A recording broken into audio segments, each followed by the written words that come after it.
ಬಾಂಗ್ಲಾದಲ್ಲಿ army ಆಡಳಿತ ಅಧಿಕಾರವನ್ನ ವಹಿಸಿಕೊಂಡ ಸೇನಾ ಮುಖ್ಯಸ್ಥ ನಿಜಕ್ಕೂ ಯಾರು ಗೊತ್ತಾ?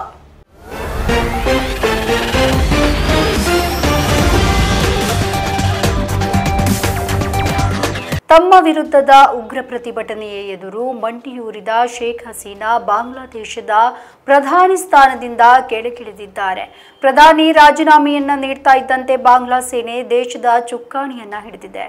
ದೇಶದಲ್ಲಿ ಸೇನಾ ಆಡಳಿತ ಜಾರಿಗೊಂಡಿದ್ದು, ಸೇನಾ ಮುಖ್ಯಸ್ಥ ಜನರಲ್ ವಾಕರ್ ಉಸ್ ನಮಾಜ್ ಅವರು ಮಧ್ಯಂತರ ಸರ್ಕಾರವನ್ನ ರಚಿಸುವುದಾಗಿ ಘೋಷಿಸಿದ್ರು. ದೇಶದ ಹೊತ್ತಿ ಉರಿತಾ ಇರುವ ಸಂಕಷ್ಟದ ಸಮಯದಲ್ಲಿ ತಾನು ಸಂಪೂರ್ಣ ಜವಾಬ್ದಾರಿಯನ್ನ ತೆಗೆದುಕೊಳ್ತೇನೆ ಎಂದಿರುವ ವಾಕರ್ ಉಸ್ ಜಮಾರ್ ಯಾರು ಗೊತ್ತಾ? 76 ವರ್ಷ ವಯಸ್ಸಿನ ಶೇಖ್ ಹಸೀನಾ ಅವರು ರಾಜೀನಾಮೆಯನ್ನ ನೀಡಿ ದೇಶವನ್ನ ತೊರೆದಿದ್ದಾರೆ. ಇಂತಹ ತುರ್ತು ಪರಿಸ್ಥಿತಿಯಲ್ಲಿ ಆಡಳಿತವನ್ನ ವಹಿಸಿಕೊಂಡಿರುವ ಸೇನಾ ಮುಖ್ಯಸ್ಥ ಮೊದಲಿಗೆ ದೇಶವನ್ನ ಉದ್ದೇಶಿಸಿ ಮಾತನಾಡಿದ್ದಾರೆ.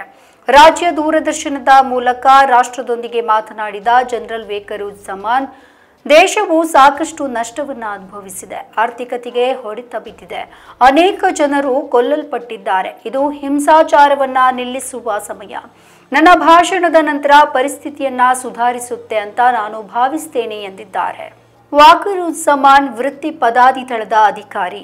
ಅವರು ಯುಎನ್ ಶಾಂತಿ ಪಾಲಕರಾಗಿ 2 ಪ್ರವಾಸಗಳನ್ನು ಒಳಗೊಂಡಂತೆ ಸುಮಾರು 4 ದಶಕಗಳನ್ನ ಸೇವೆಗೆ ಮೀಸಲಿಟ್ಟಿದ್ದಾರೆ. ಮಾಜಿ ಜನರಲ್ ಎಸ್ಎಂ ಶಫೀರ್ ಇದ್ದಿಯಾ ಅಹ್ಮದ್ ಅವರು ಉತ್ತರಾಧಿಕಾರಿಯಾಗಿ ಅವರ ಅಧಿಕಾರಾವಧಿಯು ಜೂನ್ನಲ್ಲಿ ಪ್ರಾರಂಭವಾಯಿತು. ಅವರ ವ್ಯಾಪಕ ಅನುಭವವು ಪದಾತಿ ಸೈನ್ಯದ ಬೆಟಾಲಿಯನ್, ಸ್ವತಂತ್ರ ಪದಾತಿ ದಳ ಮತ್ತು ಪದಾತಿ ದಳದ ವಿಭಾಗವನ್ನ ಆಜ್ಞಾಪಿಸುತ್ತೆ. ಅವರ ಸಿಬ್ಬಂದಿ ನೇಮಕಾತಿಗಳಲ್ಲಿ ಪದಾತಿ ಸೈನ್ಯದ ಬ್ರಿಗೇಡ್, ಸ್ಕೂಲ್ ಆಫ್ ಇನ್ಫೆಂಟ್ರಿ ಮತ್ತು ಟ್ಯಾಕ್ಟಿಕ್ಸ್ ಮತ್ತು ಆರ್ಮಿ ಹೆಡ್ ಕ್ವಾರ್ಟರ್ಸ್ಗಳಲ್ಲಿ ಪಾತ್ರಗಳನ್ನ ಸೇರಿದೆ. ಬಾಂಗ್ಲಾದೇಶ ಮಿಲಿಟರಿ ಅಕಾಡೆಮಿಯಲ್ಲಿ ಶಿಕ್ಷಣವನ್ನ ಪಡೆದಿದ್ದಾರೆ. ಮೀರ್ಪುರದ ಡಿಫೆನ್ಸ್ ಸರ್ವಿಸ್ ಕಮಾಂಡ್ ಮತ್ತು ಸ್ಟಾಫ್ ಕಾಲೇಜಿನಲ್ಲಿ ಹಾಗೆ ಯುಕೆ ಜಂಟಿ ಸೇವೆಗಳ ಕಮಾಂಡ್ ಮತ್ತು ಸ್ಟಾಫ್ ಕಾಲೇಜಿನಲ್ಲಿ ತಮ್ಮ ಅಧ್ಯಯನವನ್ನ ಮುಂದುವರಿಸಿದ್ದಾರೆ. ಇವರು ರಾಷ್ಟ್ರೀಯ ವಿಶ್ವವಿದ್ಯಾಲಯದಿಂದ, ಲಂಡನ್ ವಿಶ್ವವಿದ್ಯಾಲಯದಿಂದ ರಕ್ಷಣಾ ಅಧ್ಯಯನದಲ್ಲಿ ಉನ್ನತ ಪದವಿಯನ್ನ ಹೊಂದಿದ್ದಾರೆ.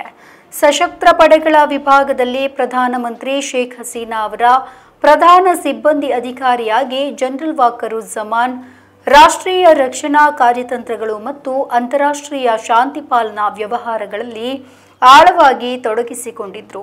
ಸೈನ್ಯವನ್ನ ಆಧುನೀಕರಣಗೊಳಿಸುವಲ್ಲಿ ಪ್ರಮುಖ ಪಾತ್ರಕ್ಕಾಗಿ ಆರ್ಮಿ ಮೆಡಲ್ ಆಫ್ ಗ್ಲೋರಿ ಮತ್ತು ಎಕ್ಸ್ಟ್ರಾರ್ಡಿನರಿ ಸರ್ವಿಸ್ ಮೆಡಲ್ ಅವರ ಪುರಸ್ಕಾರಗಳು ಸೇರಿದೆ.